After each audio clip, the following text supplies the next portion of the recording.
great pleasure to be here once again in Porto Alegre and talk about Zabbix. I know that some of you made a very long way from Colombia, Chile, Argentina, some other places from Latin America. So thank you very much for your interest in Zabbix.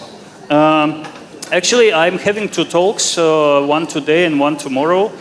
Today it will be quite a technical talk, and tomorrow I hope it will be more relaxed.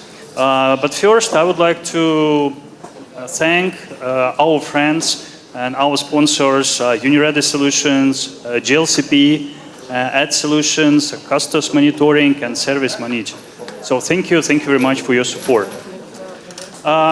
First, I would like to remind all of us what is Zabbix. So Zabbix is a universal open source enterprise level monitoring solution. So we are really trying to make Zabbix as open as possible and as accessible as possible to everyone in the world. Regarding of, I don't know, how much money someone has, or regarding, regardless of where you're located in what country. So Zabbix is free and it is open source. But today I would like to maybe point your attention to the word universal. Again, Zabbix, and we are building Zabbix as a very universal solution, which is not specifically focused on one part of monitoring, like performance monitoring or availability monitoring or alerting or something else. We are trying to build a very universal solution, so it needs to be very flexible by the definition. And today I will talk about this universal aspect very much. So where we are at the moment. At this moment, there is two LTS versions available, 3.0 LTS, 4.0 LTS.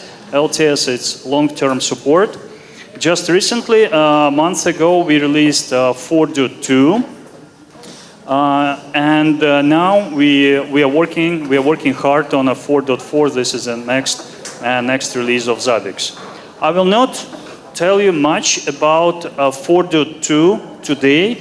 Just a little bit of facts. First, it's a non-LTS, so it will be supported till next release of Zabbix. Till probably it will be supported for about 7-8 months. Actually, we planned to include many features into 4.2, but we managed to implement only about 60% of those planned features. It's because now we have a very strict release policy. So every 6 months, we want to have a new release of Zabbix. So features which are not implemented in 4.2, don't worry, they will be eventually implemented in the future releases of Zabbix. Zabbix 4.2 is already used in production by many companies. And just recently, I think a few days ago or 1 week ago, we released Zabbix 4.2.1, which came with a number of bug fixes. And now let's have a quick look what we managed to achieve. We released it in time. So we said that, okay, it's going to be released in March. In March it was ready, and in April 2nd it was released. First we planned to release it on April 1st, but this is a Fool's Day, so we said, okay, it's not a good idea to release Zabbix on the 1st of April, the Fool's Day, so we decided to release on the 2nd of April. And this is for the first time in Zabbix, in the history of Zabbix, when we released Zabbix in time, as promised. Yeah, so I'm very proud of this achievement. So this is Zabbix team. So Zabbix is being developed and supported and documented by a team of people. This is a photo just after release of Zabbix 4.2 in our office. So we are big and a growing team of people. At this moment, it's more than 75 people across a few locations in Riga, Tokyo, now also in Moscow. And Zabbix is really a joint effort of the work of all these fantastic people. And I'm very proud that we have such a smart people working on Zabbix currently. I'm very proud of Zabbix team. So Zabbix 4.2. When I said that Zabbix is a universal solution, we are really trying to make it very universal and very, very flexible. That's why in Zabbix 4.2 we paid quite significant attention to data preprocessing. Yeah, we improved preprocessing very, very much. We introduced throttling, support of throttling. This is a very interesting feature. It really allows us to detect problems much, much faster. We also introduced validation error processing for and error handling for preprocessing. We introduced support of JavaScript, so you can basically process data and transform data in any way you want using JavaScript. So it's super flexible right now. And the scalability, so preprocessing is moved to proxy side. So now if you have a very scalable environment, a big environment, it's much easier to scale because some of the work which is done previously by Zabbix server is done currently by Zabbix proxy. So preprocessing is made by Zabbix proxies right now if you use proxies. And obviously we also implemented a number of usability things like ability to test preprocessing from UI, just pressing one button. One thing I'd like to mention is the integration page. On Zabbix.com you can find basically a directory of different known integrations which already exist with Zabbix. And it's all about how to monitor different solutions and how to integrate Zabbix with other software. At this moment we have more than 300 of known integrations, and this is a moderated list. Yeah? Zabbix team is moderating this list, so we have only high quality solutions here. Yeah? So at this moment it's more than 300 integrations, and with the support of Prometheus, which we implemented in Zabbix 4.2, I think there will be maybe plus 100, maybe more, maybe slightly less, of additional integrations available for Zabbix. So again, we are trying to be very flexible, trying to, if we are talking about data collection, we would like to collect any data and process any data. If you want to learn more about Zabbix 4.2, there are a number of great resources. One is just a blog post. It's in English on blogs.zabbix.com about new features of Zabbix 4.2. Also, there are webinars which are available in Portuguese, in Spanish, in English, obviously. So subscribe to the webinars and learn about Zabbix 4.2. And just recently, we introduced a series of videos on YouTube, which is called Zabbix series, when we explain many aspects of Zabbix, how to use this feature, how to use that feature, what is new in Zabbix 4.2. So just go to YouTube, you try to find Zabbix or Zabbix series, and please subscribe to new videos. And now let's have a very brief look at Zabbix 4.4 roadmap. I'd like to warn you that the Zabbix 4.4 roadmap is still under construction. Yeah? So this is my primary responsibility to decide what comes in to Zabbix roadmap and what is not. So now I'm working hard thinking about it. What are our priorities for Zabbix 4.4? And I think there will be several directions. Yeah, so these are listed. First of all, we would like to continue our way to make Zabbix very accessible and available everywhere. I will talk about this a little bit later. Also, we would like to introduce additional level of flexibility for data analysis, for problem detection, and for aggregation of collected data. A vector graphic for everything.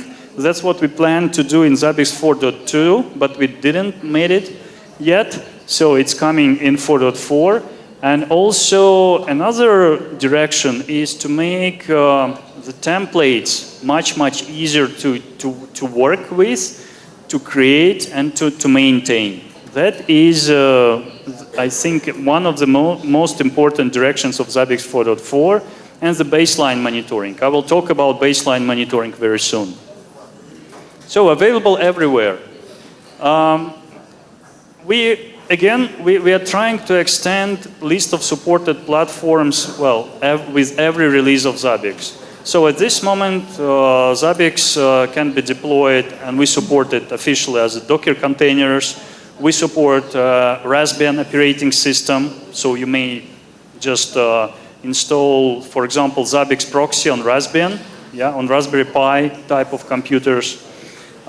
Just recently, I think 1 week or 2 weeks ago, we introduced support of MSI packages for Windows for much faster deployment of Windows agent for automation on a Windows platform. I think 1 week ago, we introduced official agent for macOS platform. So if you use Mac or you'd like to monitor some Mac equipment, yes, you may use Mac agent coming directly from Zabbix. And cloud. So at this moment, we are actively working with all three major clouds, AWS, Azure, Google Cloud, also DigitalOcean, and some other country-level clouds to make Zabbix images available there, official Zabbix images. And we are still continue working on our SaaS solution, which I believe it is already being tested by our partners in a nearly live and production environment, but it will be publicly available very soon, I think this summer. So this summer we are launching our SaaS solution for Zabbix. So if you look at the 4.2, the older roadmap, you would see that we promised to migrate to Git. Currently, before we use Subversion, now we are moving to Git, and actually we already migrated. So we already use Git internally for development. We selected not a GitHub, not GitLab for some reasons, but we selected Atlassian Bitbucket platform. It's because we use Atlassian products internally very much, like Confluence and Service Desk and Jira. So that's why we decided to go with the Bitbucket. And it will be available very soon on git.zabbix.com. So I believe in a few days' time. Maybe by then, maybe not this week, but probably by mid next week, it will be publicly available. A better workflow. This is another piece of functionality which we didn't manage to implement in Zabbix 4.2. It's about making high-quality templates in a more simple way. Because now it's quite difficult to work with the templates. If you download some random template from share.zabbix.com, you may figure out that many templates are of different quality. They follow different standards and different naming conventions. For example, we really want to have some standards, some guidelines, official guidelines, which are maintained by Zabbix team for template creation. So that is really important. And versioning as well. Versioning and ability to create the templates in a much more simple way. For example, if you have some continuous integration system, Zabbix template should be part of the continuous integration. At this moment, it's really hard to achieve. So templates easier to create. There are two things. One is about simplifying the structure, simplifying templates, and also it's about ability to, first to use maybe a different format like a JSON, which we already support, or YAML. And also we really want to make users to create their own templates in a much more simple way. So the usability aspect, for example, ability to test item from user interface is really, really important. So if you create a template, you create some item, you want to test it right now. Does it work or not? So there must be some button. You press the button and you check, okay, this item works perfectly. because at this moment it's not so easy. And we would like to keep all templates in a repository.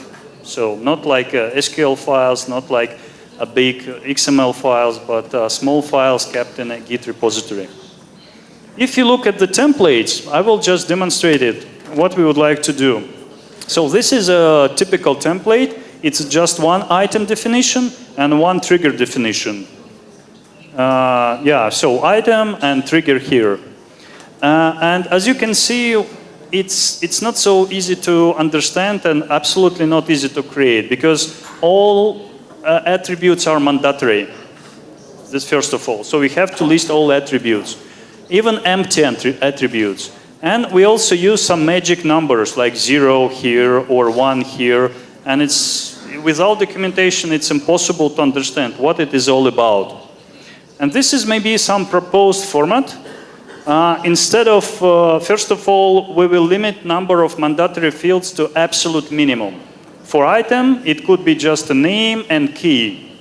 And the type, by default, it could be Zabbix agent. Yeah, so maybe just the 2 mandatory fields, name and key. And for triggers as well, name and expression, but we don't need anything else. And another problem with XML is that items are defined in one place and all triggers are defined in another place. So it's really hard to work with items and triggers kind of simultaneously. So in a new format, we would like to keep it closer. So if I have a trigger which is related to this item, it should be defined under the item definition. And also we would like to remove those numeric constants. Instead, we would like to use more human readable kind of macros like Zabbix agent or priority is high. So it's really easy to understand and easy to work with.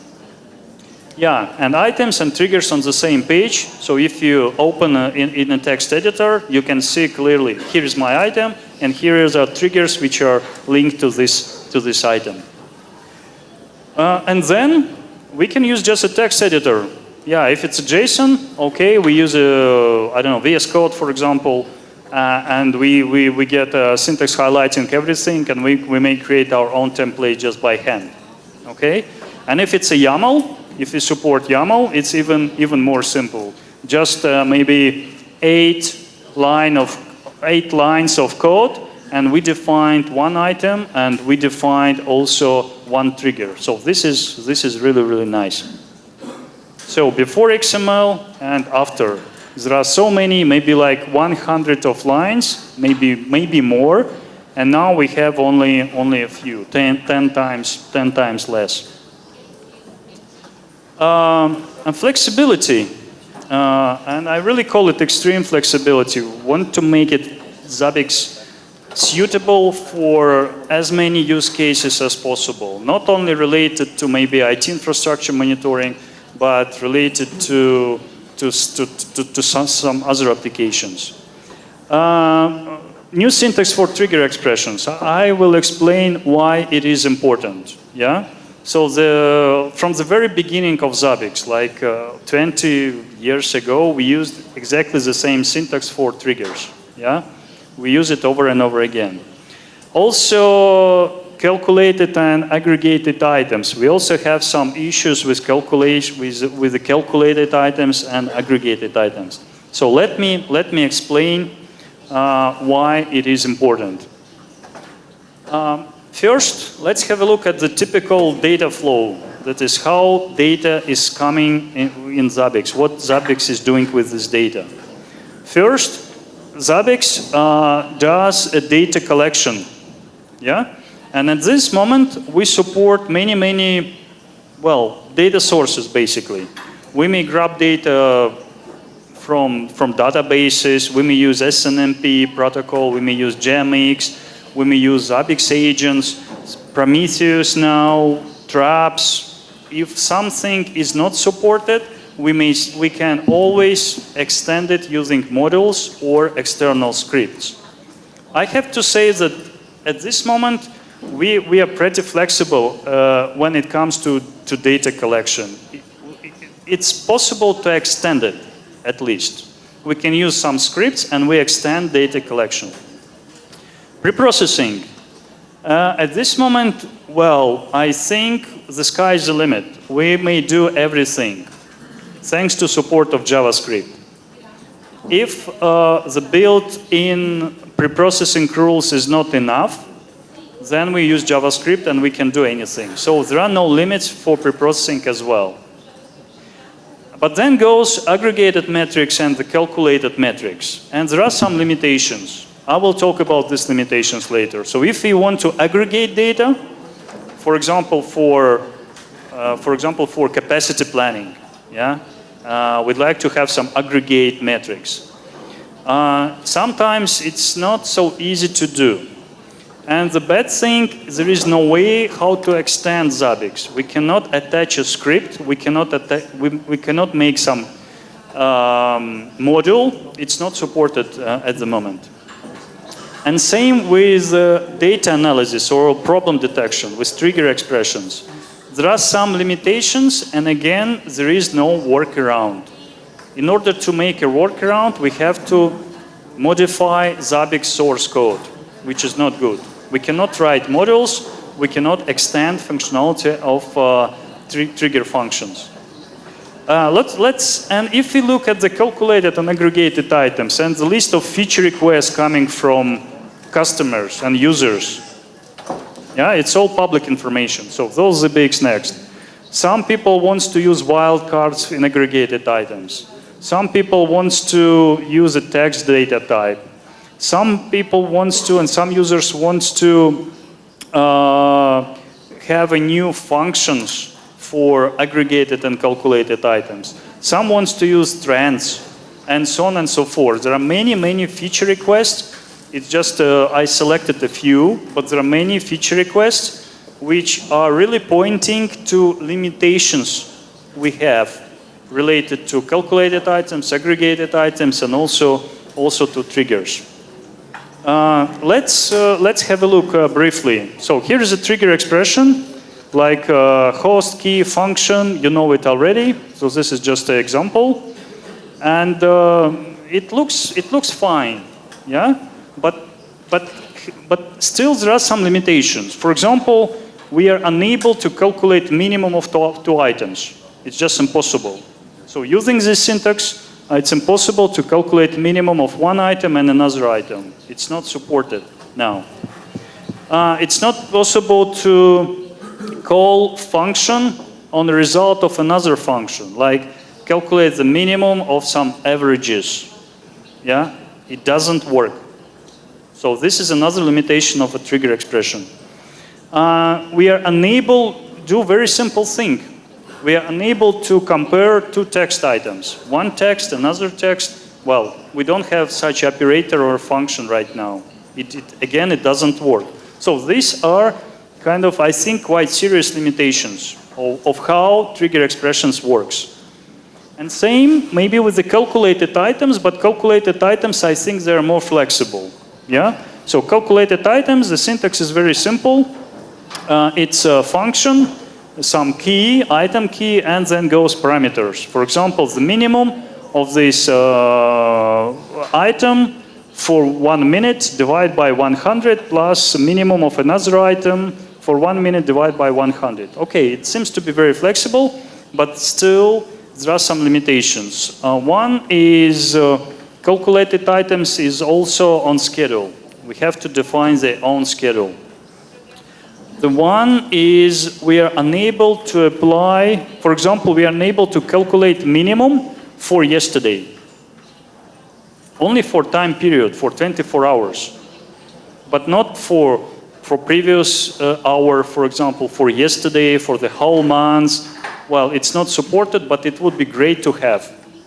Yeah, it would be great to have just to calculate some aggregate average for last month, or maybe for one value for last year or for this year. It's not supported. And also, it's impossible to make some complex formulas like a maximum from average, yeah, from two items. Well, it's not supported now. Now let's talk about aggregate items. Aggregate items also have a very similar syntax, It's a group function. Then we use the square brackets for some reason.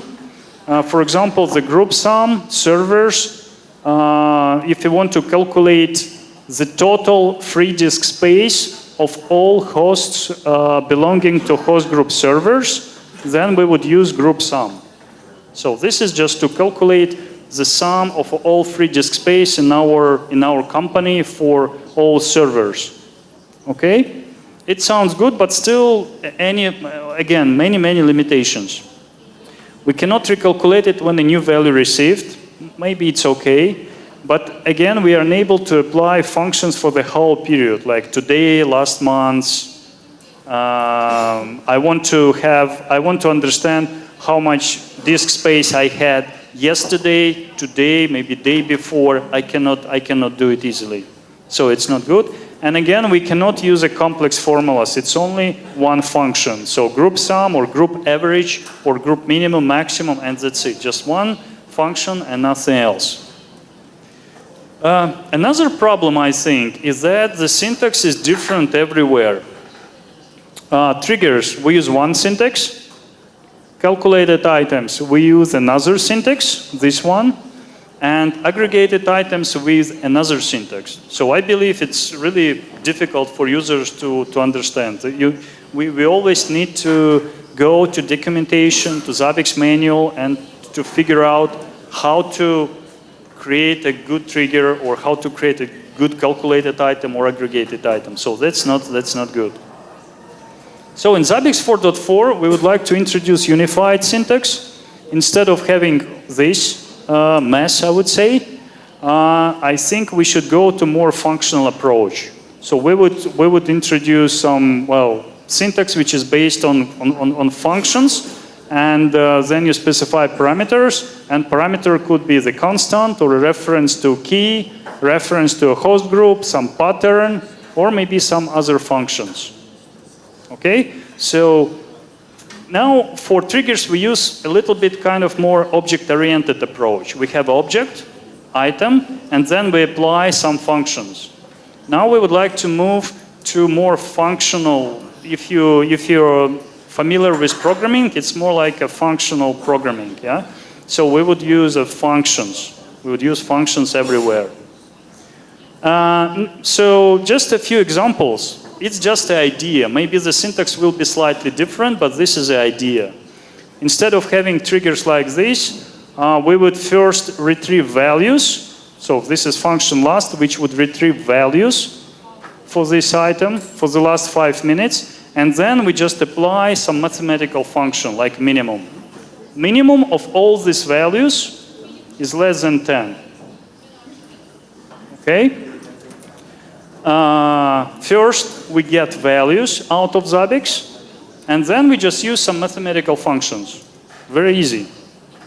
More complex example, it could be if I want to calculate minimum of 2 items. It's not problem. So minimum, I get one value from one item, I get another value from another item, and then I use a function minimum.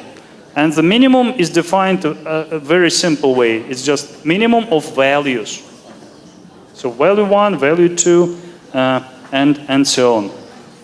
Same with the calculated items. So this is a current syntax, and with the new syntax it will be exactly the same as trigger expressions. Basically exactly the same syntax. We retrieve values, and then we apply some function or some formulas. Yeah? So I think it's much easier. Of course, it's a little bit longer. As you can see, it's a little bit longer. Maybe instead of function last, we would invent something better. I don't know, to make it shorter. But that's how it may work. And the more complex example is like a minimum for yesterday. If I want to have a minimum value for yesterday, I use some magic constants like yesterday. So I retrieve data, all data from yesterday, and then I calculate a minimum value. Okay? And aggregated items, it is more complex. We still have no, and I still have no solution here, because aggregated items they also include like a grouping function inside. But this is how it may work, but I think at the end it will be a little bit different. So At this moment, the idea is to use maybe some different syntax, like this is a host group, this is a host group, and we retrieve the last values of all members of this host group, but maybe we will come up with a better syntax. It's a little bit, I'm not fully satisfied with this special syntax. So, and at the end, there are a number of advantages which we will get. One is that we will use the same syntax everywhere for triggers, aggregated items, calculated items, and I also think that the same syntax could be used in the front end for graphs. Yeah? So for graphs, we would also use the same aggregation functions like a minimum, maximum. Maybe you want to calculate some standard deviation or other mathematical statistical functions. Okay, so same syntax could be used on backend side, on also and UI. And there will be no limitations anymore, yeah? And no difference between calculated and aggregated items, so we will use only calculated items everywhere.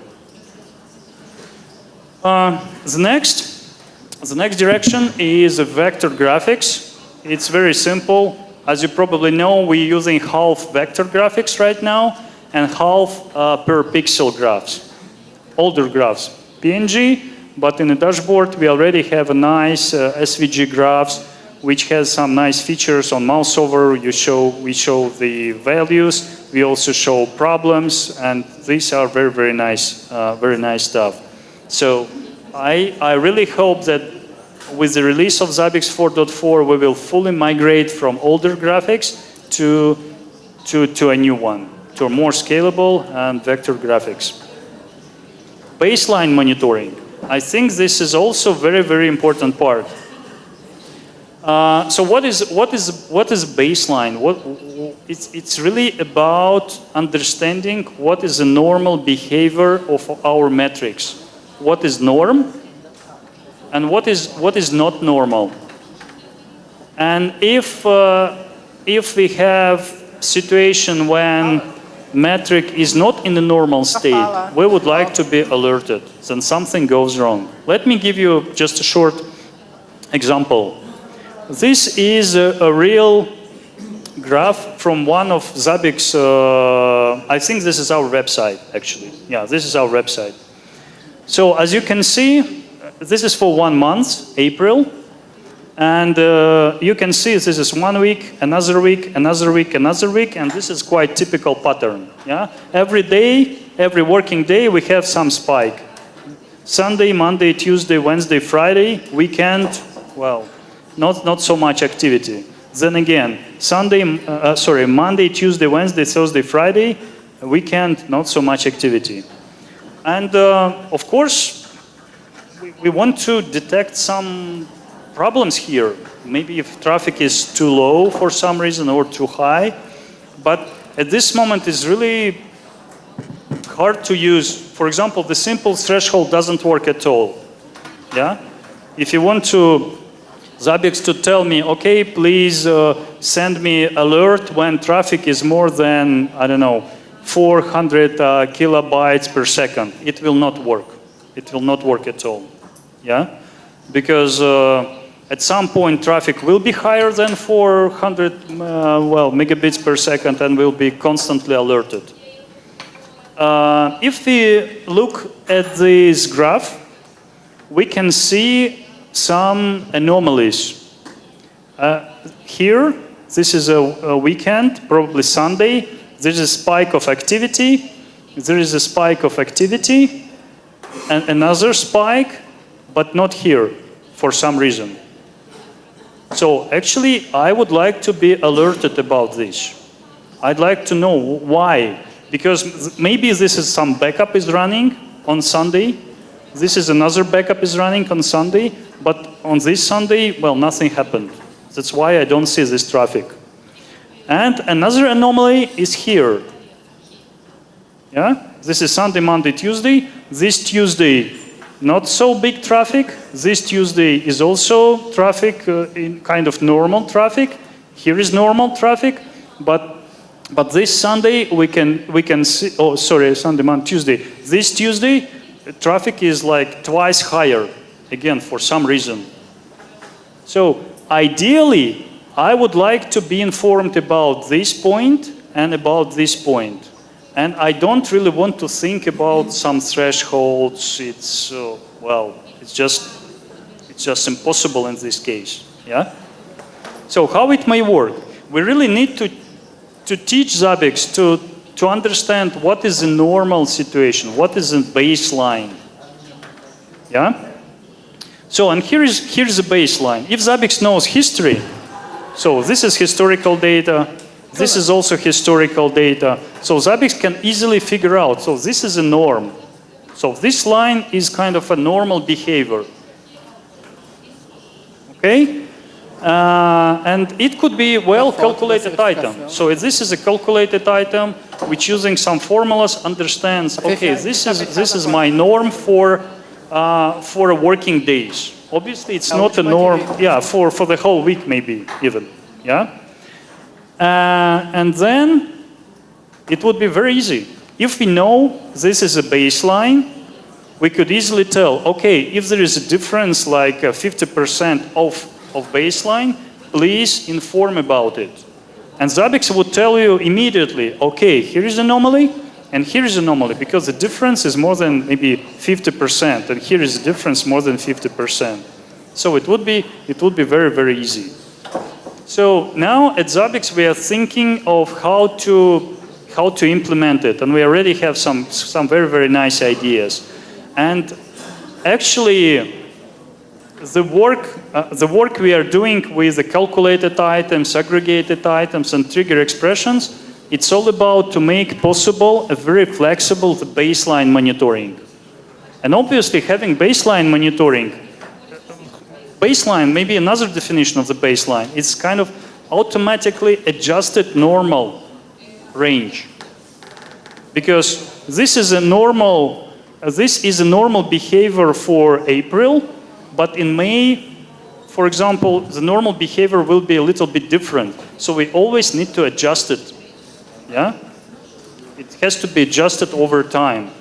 Because traffic is growing, something else is happening, and so it needs to be adjusted. And it needs to be automatically adjusted. This is really, really important. We don't want to spend time on, I don't know, on adjusting all those thresholds. It doesn't work. It has to be automated, fully automated.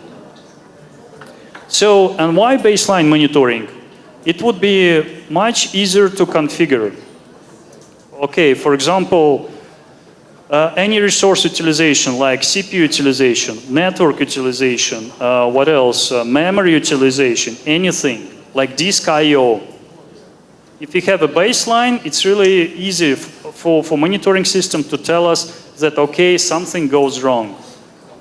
Of course, we don't know why. Yeah, we don't know why it happened.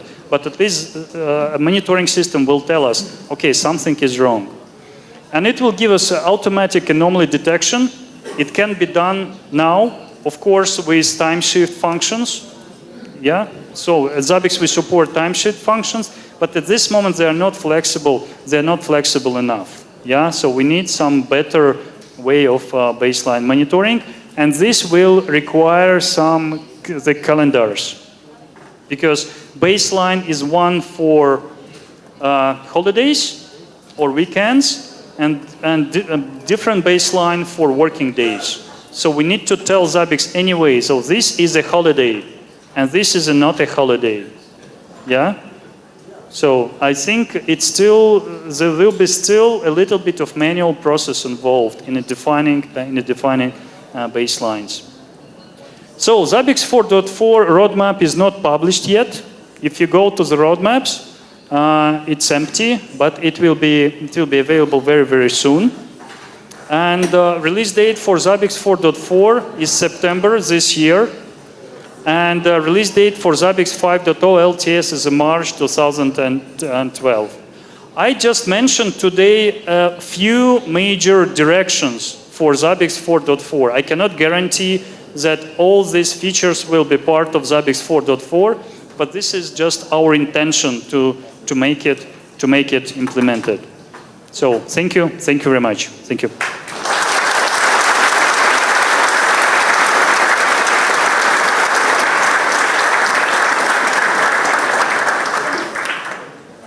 Senhores, aberto para perguntas. Os microfones estão nos corredores, só levantar a mão.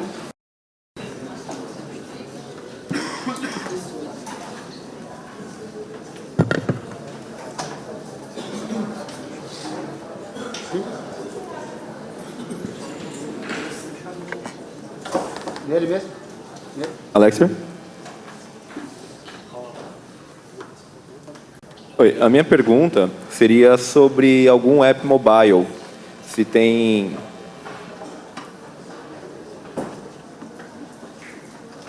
Eu gostaria de saber se tem alguma previsão de ter algum lançamento da Zabbix sobre algum aplicativo mobile para a gente gerenciar a ferramenta ou então para visualizar triggers, a configuração de actions e todas essas outras partes via aplicativo mobile. Yes, so the question is about maybe official mobile application for Zabbix. It's not in our short-term roadmap at this moment. Yeah, what we are looking for Zabbix web UI to be usable for mobile devices at this moment. At least the dashboard part. Yeah. It's really, it might be implemented in the future. I'm not saying that it will never be implemented, but not in a shorter term range. Yeah.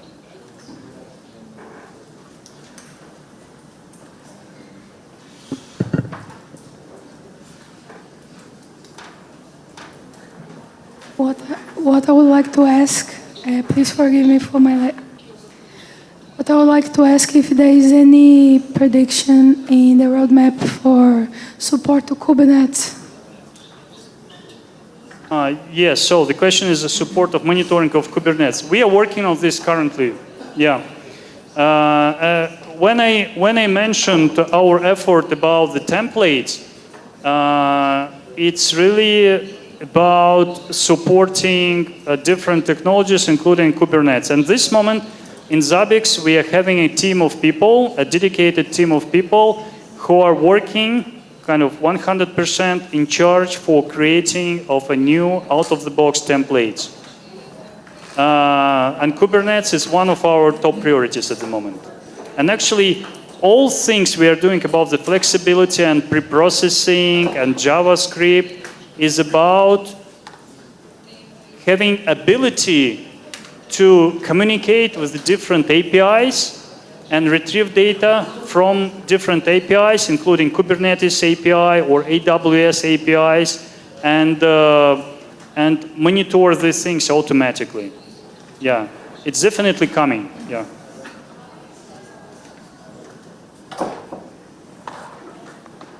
Oi, aqui. Tem algumas ferramentas que já utilizam o baseline, mas requer muito processamento e, por vezes, não funciona direito isso. Eu queria saber só se já, com essa implementação que vai vir aí para frente, vocês já fizeram algum estresse para saber se vai suportar bem com um ambiente grande, se não vai, e como é que vai funcionar isso aí. Yeah, so yes, concerns about performance of the baseline monitoring. Actually, I think there are two aspects. First, we would like to make a baseline as a calculated item. So basically, the baseline will always be available, and we can even graph a baseline, which is really, really nice. So we could see what is our baseline.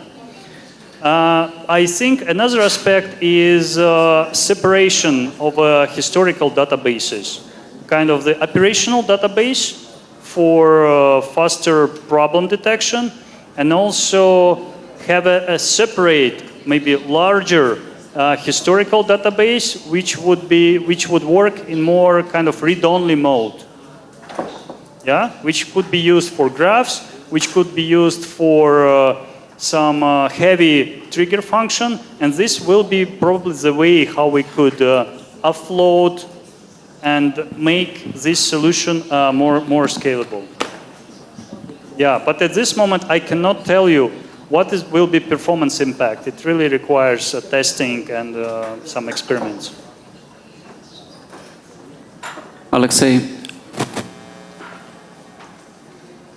Alexei, about the plugin support. What you are planning for plugin support in Zabbix? Planning for plugin support in front end, plugin support to on Zabbix side. What you Zabbix are thinking about this? Your question is about plugin support? Yeah. But plugin on where? On a server side or a front-end side? My main concern is about the plugin on front end, Zabbix front end. Oh yeah, so even in Zabbix 4.2, we planned some features to simplify it very much. We didn't implement it yet, but they're just postponed to 4.4 or maybe 5.0. And this functionality is coming. So it is about ability to create your own pages, for example, or create new menu items. Yeah, it's coming. It's coming. Hi, Alexei, back here. I'm Felipe from Globo.com. Hi. And I'd like to know, well, we see conference again, and new features, new add-ons, new stuff being plugged by the community into Zabbix to solve some solution, some problem of any sort. Last year, on Summit 18, we saw quite a few performance improvements and performance tests on Zabbix itself for use, let's say on database, and I guess there was a prototype of getting performance in memory directly from Zabbix server. How does Zabbix sees these improvements that community does, his tests, these prototypes, and does it usually try to, okay, let's try to use it and incorporate into Zabbix source code for continued support from Zabbix to the community itself? Well, I think it's really has to be discussed on case by case because it's all about the quality of those improvements. Can we just take it and integrate it into Zabbix or not? But I have to say that maybe it's like in 99% of cases, really. Most of the improvements we see, for example, in our feature request tracker, we cannot take them as it is. We still need to, I don't know, to rewrite some piece of code, to improve something. So for us, it will take basically the same effort as if we would rewrite it from scratch by ourselves. Yeah, this is very difficult. Yeah, but I really encourage you to try. Yeah, there are some really nice feature requests, and if a feature request is a popular one, it has many votes. Community members and users are interested in this feature. There is a great chance that we will notice it and it will be eventually implemented. Yeah, but we just cannot take any random improvements and integrate them as it is into Zabbix because we really want to keep the core of Zabbix, as stable and good as possible. And that's why we are implementing support of JavaScript, of modules, or some other ways to extend Zabbix independently of Zabbix team. So you can write your own scripts, you can write your own models, and you don't have to touch Zabbix code. I think this is our direction. Make Zabbix core very flexible, and Zabbix users would write their own scripts, but it shouldn't be part of the Zabbix core.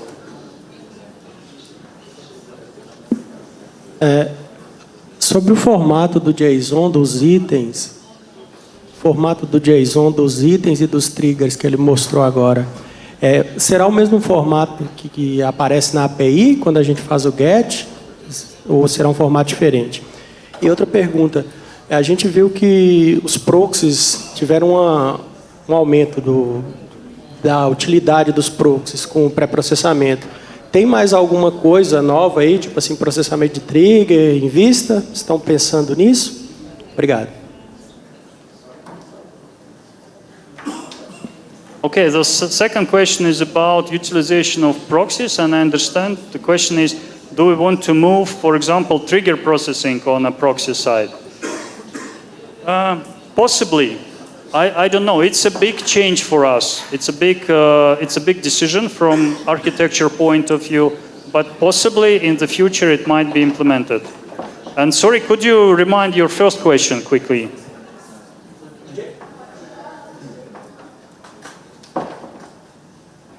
O formato do JSON que você apresentou agora, se é igual ao da API, se é o mesmo que a API usa. Well, I'm not sure I understand this question because API it works differently. But yes, API will be compatible with this format, obviously, of course. Yeah.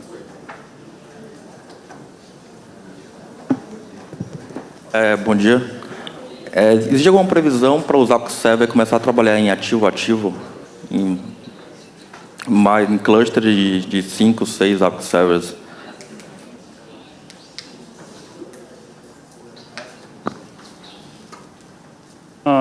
So, is it about a cluster for what? For servers, for proxies? What? No, Zabbix Servers. Master, 1, 2, Zabbix Server, master. Okay, yeah, I understand. Like a master for Zabbix servers. Yeah. So what we started to do, this is a big topic. Yeah, it's about redundancy, high availability, and scalability. It's all in one. Yeah. And what we are doing right now, we are documenting various use cases related to scalability, high availability, redundancy, and all these things. And I believe that this will be addressed. First, we need to understand what are the real needs coming from our users. And we already have most of those use cases documented. We understand what is needed. But at this moment, we don't have a clear solution. At this moment, but this is one of our priorities for 5.0. Yeah, because 5.0 is going to be LTS version. It's going to be supported for a long time, and that's why we want to push these big changes in LTS. At this moment, we don't have a good solution yet, unfortunately. Yeah. Thank you. Hello. Alexei, before your presentation, we talked on Hernan's workshop about high availability in Zabbix environment. So we have any features to use high availability using Core Sync, Pacemaker, and other functions. Using Zabbix proxy today, we only set one Zabbix proxy on Zabbix frontend. It's interesting on feature request or about Zabbix thinking to use a group of proxies. So I set on host a group proxy. When tier 1 is up, collecting about this proxy. When tier 1 is down, collecting about tier 2, tier 3, or another proxies. Yeah, I understand. So it's about ability to have a pool of proxies, monitoring a group of servers. This is coming. Yeah, this is coming. This is also related to this question about high availability for Zabbix server. This is high availability and redundancy and scalability for proxies. And this question was about high availability and redundancy for Zabbix servers. These are related to each other.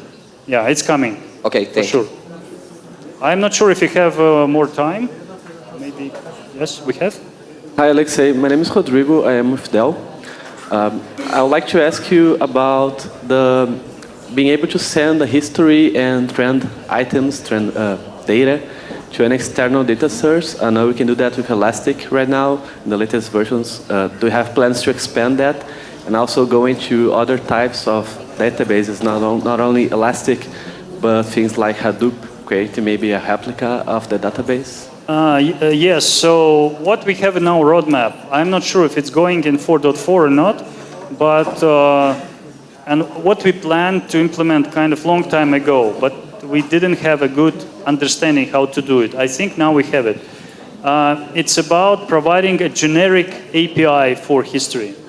So we would provide a generic API, and then independent vendors could attach any storage you want. Hadoop, maybe, well, anything you want. So I think this is coming. I cannot tell you exactly when it will be implemented, but it is coming. It's in our roadmap. Muito obrigado pelas perguntas, pessoal. Uma salva de palmas para o Alexei. Thank you very much. Thank you.